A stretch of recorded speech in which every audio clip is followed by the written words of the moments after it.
Oh, it smells so good.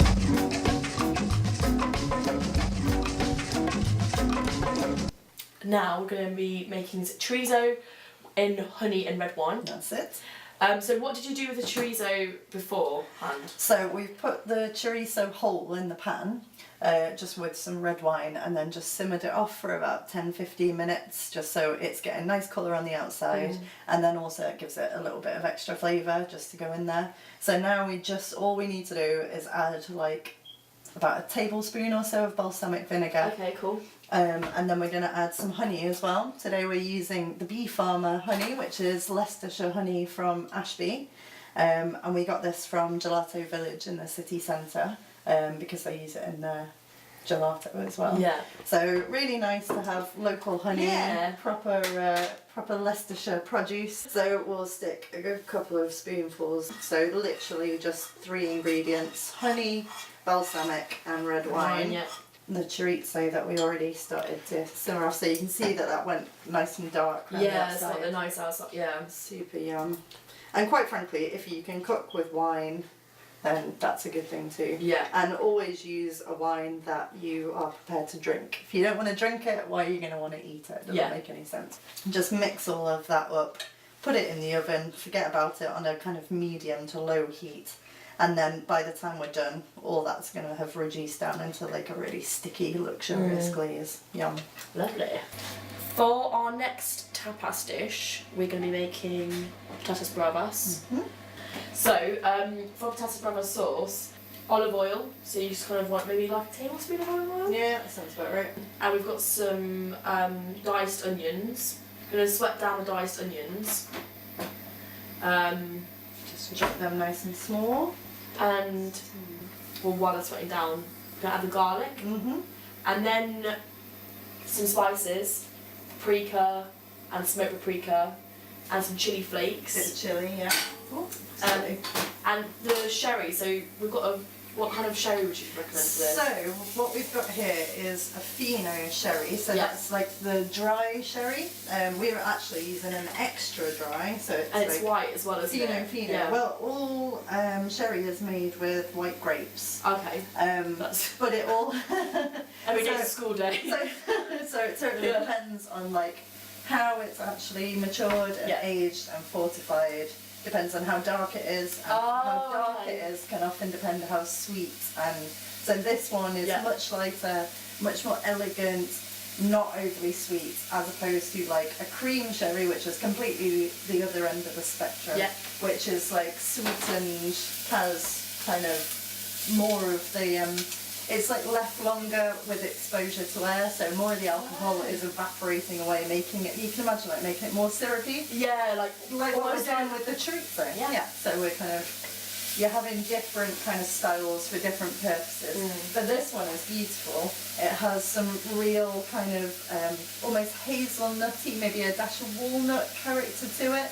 And then as the kind of flavours go through your mouth, it turns to like a sultanery kind of dried fruits sort of, you know, kind of subtle flavour, but because it's this extra dry, it doesn't have that sort of cloying stickiness that you would expect with like a cream That's sherry. what I thought was going to happen when I had it, and it wasn't like that, and that's really like that one. Yeah. So should we add that garlic? The onions, we finally chopped them, so they're sweating down pretty good. So. Also, all of our sherry and our wine can be found at the Case Shop, which is on Millstone Lane in Leicester. Love the Case. Yeah, it's lovely. We've got some great selections of wines there.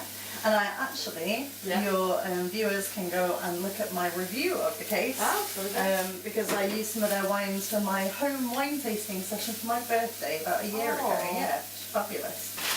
So patatas bravas, it's potatoes with a brave, isn't it? I would assume it must be. Yeah, so it's all about the spice. I guess so. Yeah. It depends how brave you are when adding the chili flakes. Obviously, like, can we put the disclaimer back on that we literally have no idea if that's true or not? So what was that then? Smoked paprika. Oh, more than that, yeah. Oh, I was going to say. You want about a teaspoon and a half, would you say? Yeah, maybe 2 teaspoons. We've got quite a lot of potatoes. And paprika is amazing, especially smoked paprika. And then we'll stick a good slug of sherry in. The more the merrier, because it's still going to get cooked down, blended off. And this is just such a great flavour. I mean, this stuff all comes from Jerez de la Frontera. Oh. Apologies for the Spanish pronunciation. So that's in the southwestern Andalusia region of Spain. So it's a protected denomination of origin where all the sherries come from. It smells so good. Just kind of up from Gibraltar, basically, Okay, and that's where all the world sherry has to come from now, because they've got it as a protected region, which is really good. And I think that was done in the mid-90s, and I think that that's the sort of thing that's actually going to help sherry's reputation get back.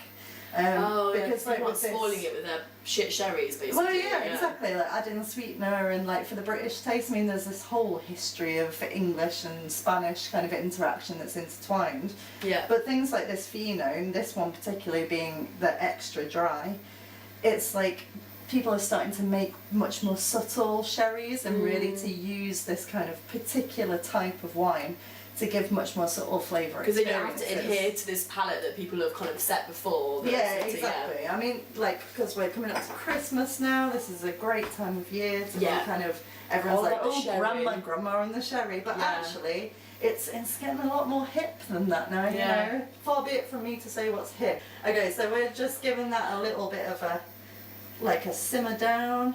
Smells so good. That mixture of the smoky flavours, and then we were talking about that nuttiness of the sherry. Like that's all going to come together and just produce something delicious to go over our potatoes. Yeah. And then once we've cooked that down a little bit, we're going to add the tomatoes to it. So a tin of tomatoes. I think in fact we could probably do that now. Yeah. Okay. Let's go for that. Because this is all going to cook down together. We're going to let those flavours meld, and also then we're going to blitz it to have like a really smooth sauce. And that it goes really creamy then, doesn't it? 'Cause you've got the emulsification of all the oil and the onions, and it goes really nice and creamy. I love a bit of emulsification. Yeah.